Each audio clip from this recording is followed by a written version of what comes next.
Hello, j'espère que tu vas bien.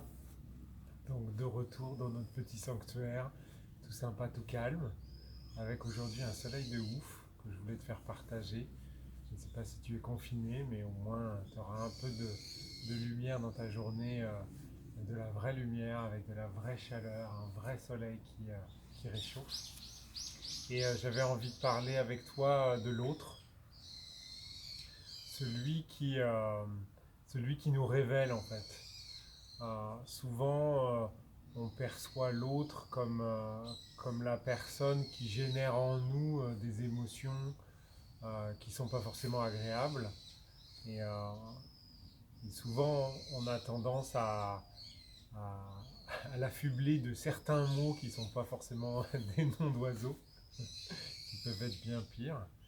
Mais en fait, ce qui pourrait être intéressant, c'est de considérer l'autre comme une opportunité, euh, de se dire que l'autre n'est que la, la- la retranscription ou l'image de notre propre personne.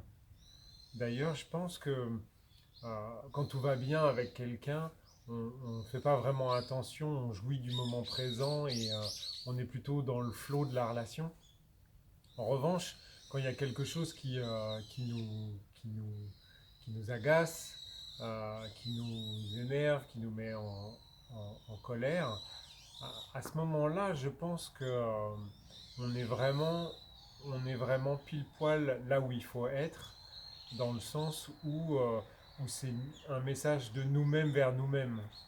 Et je pense que les situations qui nous arrivent, qui nous mettent dans cet état-là, même si bien évidemment on préférait qu'elle soit la moins nombreuse possible, hein, et la plus limitée, euh, eh bien en fait c'est un message que l'on se donne, puisqu'on crée notre réalité, donc la personne qui vient à nous et qui nous énerve, c'est forcément que quelque chose chez nous nous agace, et je pense que c'est vraiment un rendez-vous avec soi-même.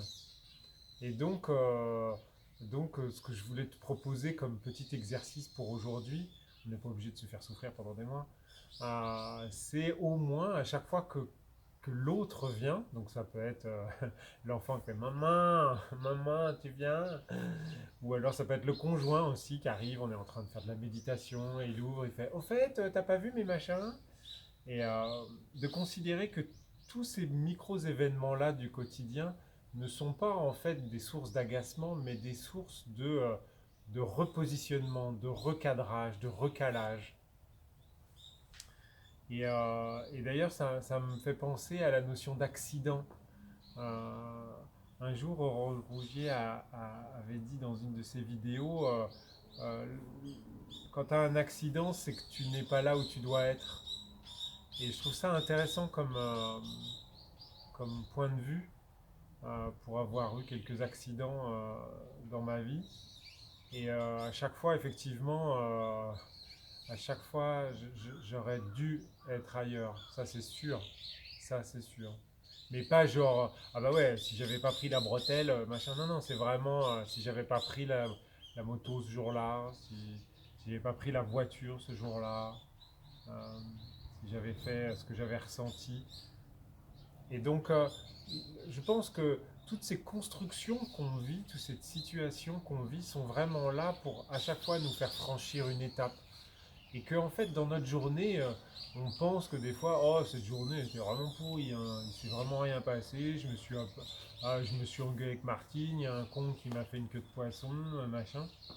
Et en fait, on ne se rend pas compte que le con qui nous a fait une queue de poisson, alors moi qui fais de la numérologie sur les plaques d'immatriculation, à chaque fois qu'il y a un con qui me fait une queue de poisson, j'ai un numéro punaise. Bonjour la réponse que j'attendais. Et quand je me frite avec Martine, c'est probablement que j'ai quelque chose en moi à travailler et qu'il faut que je m'y colle, quoi, tout simplement. Parce que je pense qu'on y va crescendo. Au début, c'est juste une petite remarque. On trouve ça un peu désagréable. Et puis, comme on ne veut pas évoluer, on ne veut pas changer, on s'accroche. Eh bien, à un moment donné, on se fait une vraie prise de bec, on a une vraie engueulade.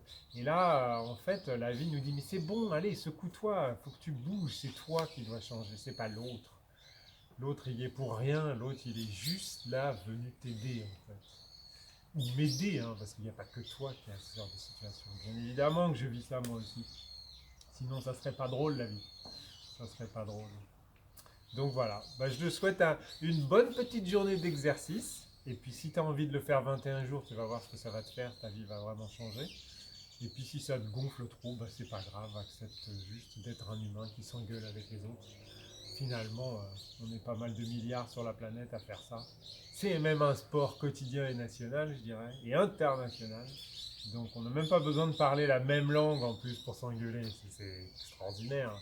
C'est fantastique. Mais si jamais, toi comme moi, on veut changer notre vie, peut-être qu'on devrait prendre ça à l'envers et de se dire que l'autre n'est juste qu'un miroir de nous-mêmes. Oh, ça claque ça, comme ça, on va s'arrêter là-dessus. Je te souhaite une super journée et prends soin de toi. J'ai besoin de ton bonheur pour que le monde de demain soit vraiment comme on le souhaite.